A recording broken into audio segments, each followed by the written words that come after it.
Ever wonder about where that iconic Vulcan salute and the Star Trek anthem "Live Long and Prosper" come from? Well, stick around, because even if you haven't heard it told like this before. And if this piques your curiosity, consider subscribing to our channel and hitting the notification bell for more videos like this one.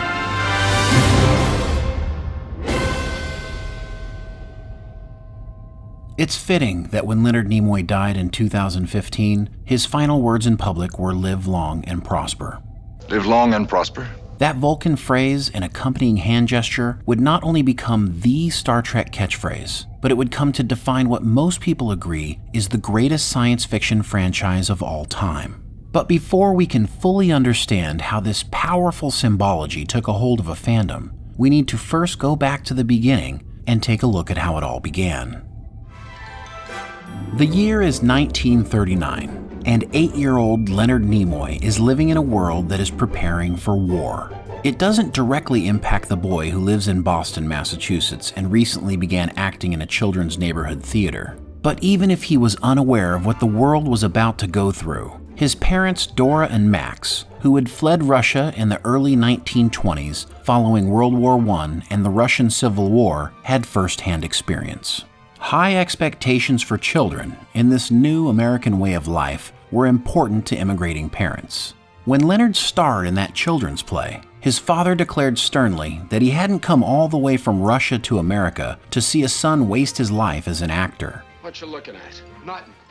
Had he only known at the time his son would someday be one of the most famous science fiction characters of all time. But before that could happen, there was respectability and, of course, religion.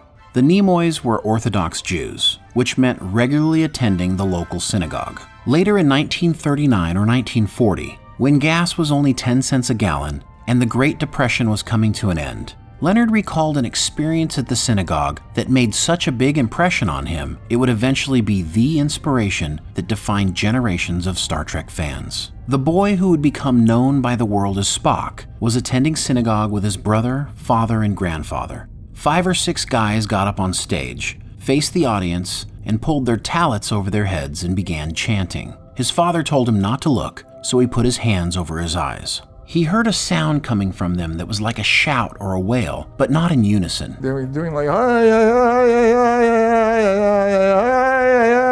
that kind of wailing. Leonard felt a chill run through him. Despite what his father had told him, he peeked. And what he saw would come back to him 27 years later and help give birth to the science fiction genre on television. The men on stage had their hands raised and outstretched to the congregation in a gesture that would eventually become known as the Vulcan salute, meaning to live long and prosper. In actuality, that symbol is the single hand shape of the Hebrew letter Shin, which represents divine power. Shaddai, one of the Hebrew names of God, begins with the letter Shin and is translated into English as Almighty. So how does Shin get to live long and prosper?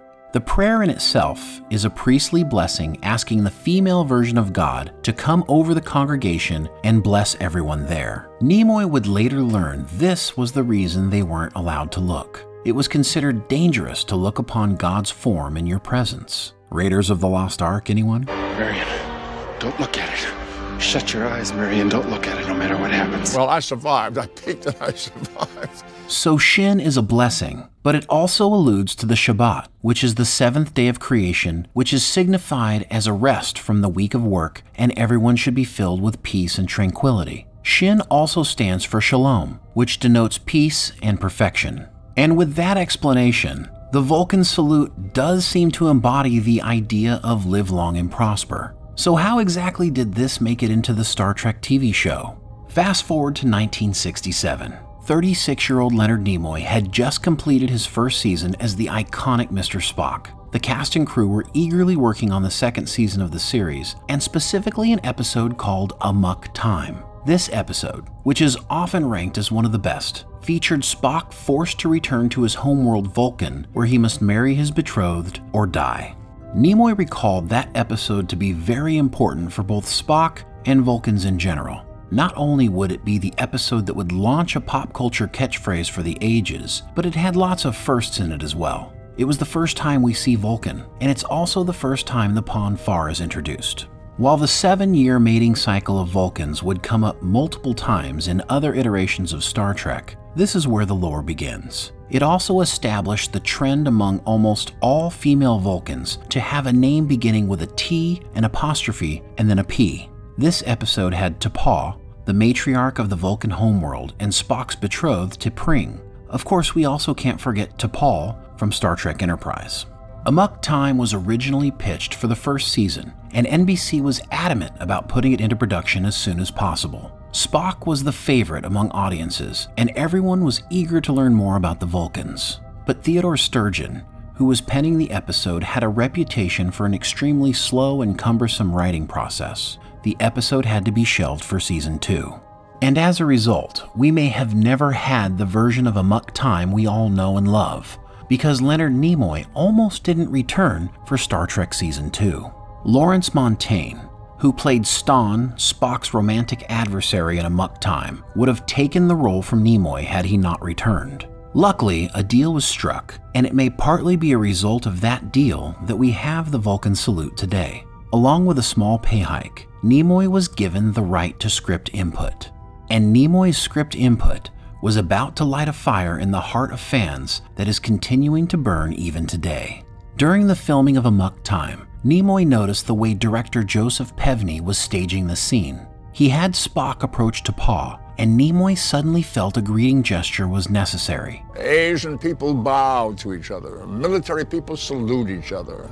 I think Vulcans should have some kind of a greeting. It's a ritual, so it seems like a Vulcan ritual should happen here. So he suggested to Pevney the one-handed shin symbol that he had seen all those years before as a boy.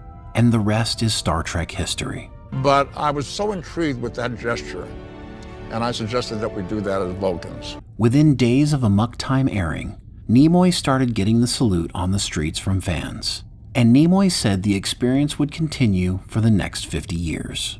The exact details of how the Vulcan salute came to be have been reported a couple of different ways, and many people wondered if Gene Roddenberry was involved in the decision. Nimoy was asked this in a 2012 interview with StarTrek.com. According to the interview, Nimoy said he suggested the idea to Pevney, who accepted it immediately, and that Gene was not involved. Nimoy would explain elsewhere that after he made the suggestion to the director, it was added to Sturgeon's script. Some people have even suggested that Roddenberry could not have known about the origin of the salute because of his reported negative stance on organized religion. Fascinating. But according to the 2016 book titled The 50-Year Mission, The Complete, Uncensored, Unauthorized Oral History of Star Trek, The First 25 Years, the story is slightly different. Featured on SmithsonianMag.com, writers Edward Gross and Mark Altman reportedly spent 30 years documenting the creative process of Star Trek in all its iterations.